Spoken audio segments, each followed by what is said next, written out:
3장. 그러나 친구 여러분, 지금 나는 여러분이 영에 속하지 않은 사람처럼 사람과 하나님께 행하는 것에 몹시 실망하고 있습니다. 여러분은 그리스도와 관련해서 젖 먹는 것 외에는 아무것도 할 수 없는 어린 아이처럼 굴고 있습니다. 여러분이 더 나은 것을 소화하지 못하는 것처럼 보이니 이제 나는 어린아이를 대하듯 여러분을 양육할 작정입니다. 여러분의 기분을 좋게 하거나 여러분을 돋보이게 해주는 것에만 손을 뻗는다면 모든 것이 자기 마음대로 될 때에만 만족하는 젖먹이와 여러분이 다를 것이 뭐가 있겠습니까? 여러분 가운데 어떤 사람은 나는 바울 편이다 말하고 또 어떤 사람은 나는 아볼로를 지지한다고 말하니 여러분은 어린아이처럼 구는 것이 아닌가요?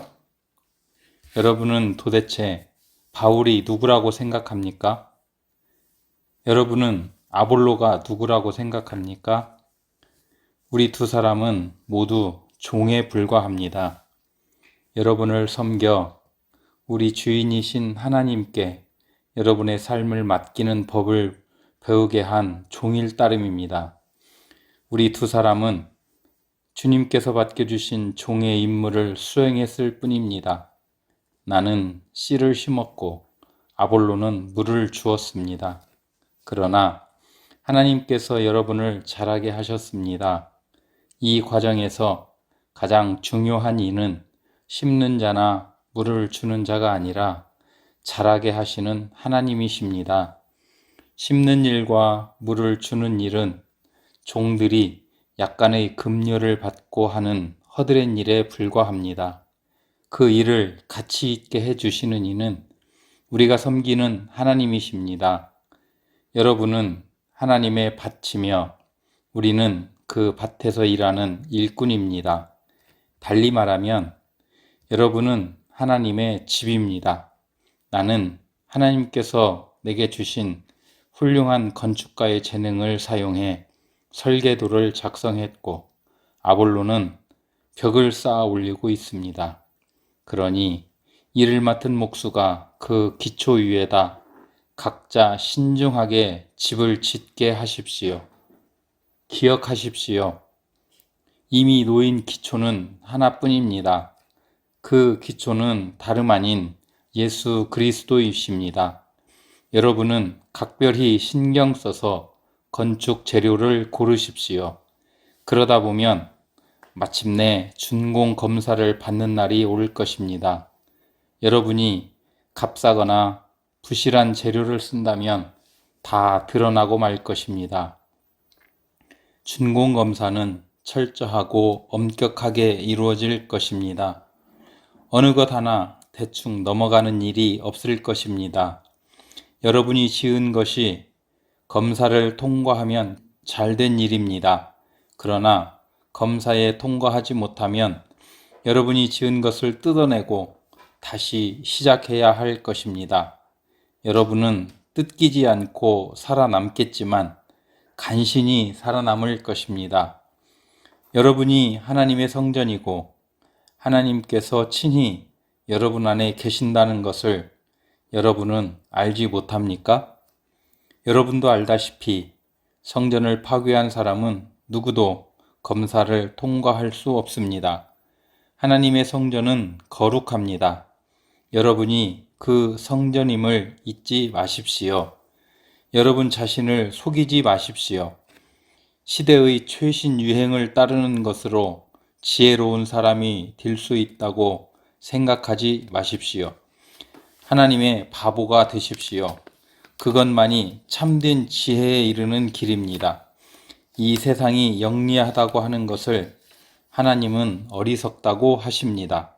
성경에 이렇게 기록되었습니다. 그분은 똑똑한 자들의 얕은 꾀를 폭로하신다. 주님은 모든 것을 안다고 하는 자들의 연막을 꿰뚫어 보신다. 나는 여러분이 자기 자신을 자랑하거나 다른 누군가를 자랑하는 것을 조금도 듣고 싶지 않습니다. 이미 모든 것이 여러분에게 선물로 주어졌습니다. 바울, 아볼로, 베드로, 세상, 생명, 죽음, 현재, 미래, 이 모든 것이 여러분의 것입니다. 여러분은 하나님과 하나이신 그리스도와 하나가 되는 특권을 받았습니다. 4장. 여러분은 우리 지도자들을 무슨 대단한 사람이라도 되는 양 여기지 마십시오. 우리는 그리스도의 종이지 그분의 주인이 아닙니다. 우리는 하나님의 장엄한 비밀들로 여러분을 인도하는 안내인이지 그 비밀들을 보호하기 위해 배치된 경비원이 아닙니다.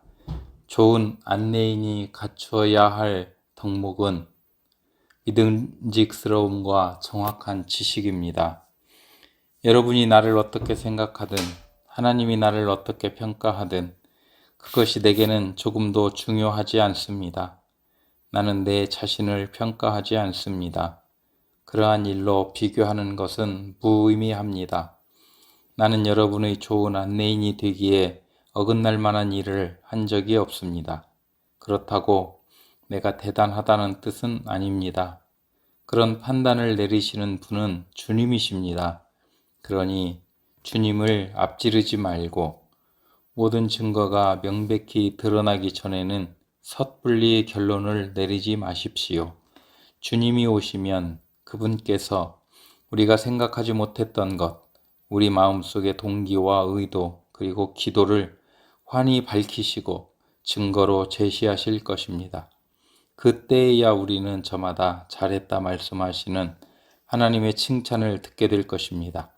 친구 여러분, 내가 지금까지 이 모든 말씀을 아볼로와 나에게 적용해서 설명한 것은 여러분이 조심하는 법을 배워서 모든 사실을 알기도 전에 성급하게 판단하는 일이 없게 하려는 것입니다. 하나님의 관점으로 사태를 보는 것이 중요합니다. 나는 여러분이 별것도 아닌 소문을 근거로 평판을 부풀리거나 깎아내리는 모습을 보고 싶지 않습니다. 여러분을 정말로 아는 사람, 여러분의 마음을 아는 사람이 누구입니까? 설령 그런 사람이 있다고 해도 그들이 여러분 안에서 발견해낸 것 가운데 여러분 자신의 공로로 삼을 만한 것이 무엇입니까? 여러분이 지니고 있는 것과 여러분의 현재 모습은 모두 하나님께로부터 온 순전한 선물이 아닙니까? 그러니 비교하고 경쟁하는 것이 무슨 소용이 있겠습니까? 여러분은 이미 필요한 모든 것을 가졌습니다. 여러분이 감당할 수 있는 것보다 더 많은 것을 하나님에게서 받고 있습니다. 여러분은 아볼로나 나를 제쳐둔 채 세상, 하나님이 지으신 세상 꼭대기에 앉아 있군요. 우리도 거기에서 여러분과 나란히 앉아 봤으면 좋겠습니다. 내가 보기에 하나님께서는 메시지를 전하는 우리를 아무도 표를 사려고 하지 않는 극장의 무대에 올려놓으신 것 같습니다. 교통사고 현장을 구경하듯이 모든 사람이 우리를 둘러서서 빤히 쳐다보는 것 같습니다.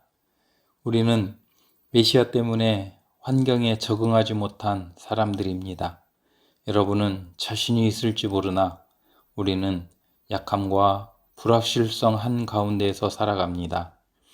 여러분은 남들에게 좋은 평판을 받을지 모르나 우리는 대부분 빙 둘러싸인 채 발길질을 당합니다. 우리는 식사할 시간도 넉넉지 않고 누더기 옷을 입고 문전박대를 당하고 어디에서든 허드렛 일을 얻어 근근히 생계를 꾸려갑니다. 남들이 우리를 욕해도 우리는 그들을 축복합니다. 남들이 우리를 두고 터무니없는 말을 해도 우리는 그들에 대해 좋게 바랍니다.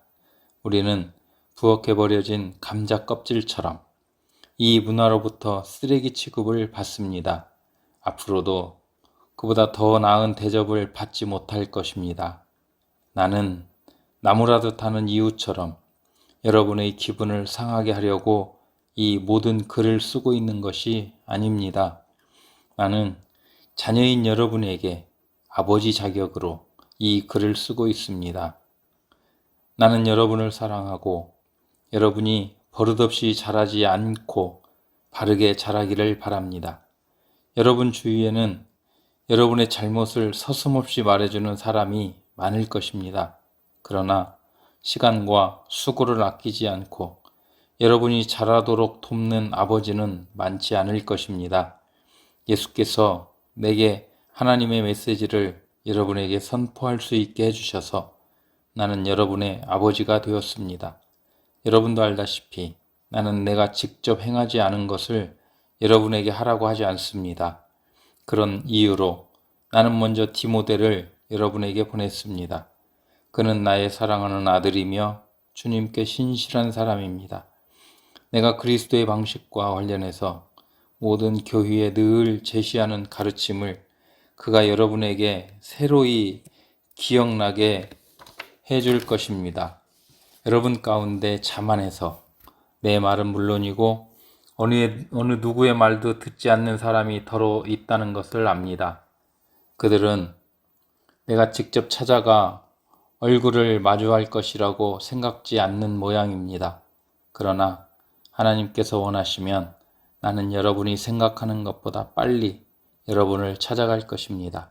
그래서 우리는 그들이 허세가 가득하다는 것을 확인해 볼 것입니다. 하나님의 도에서 중요한 것은 단순한 말이 아니라 능력 입은 삶이기 때문입니다.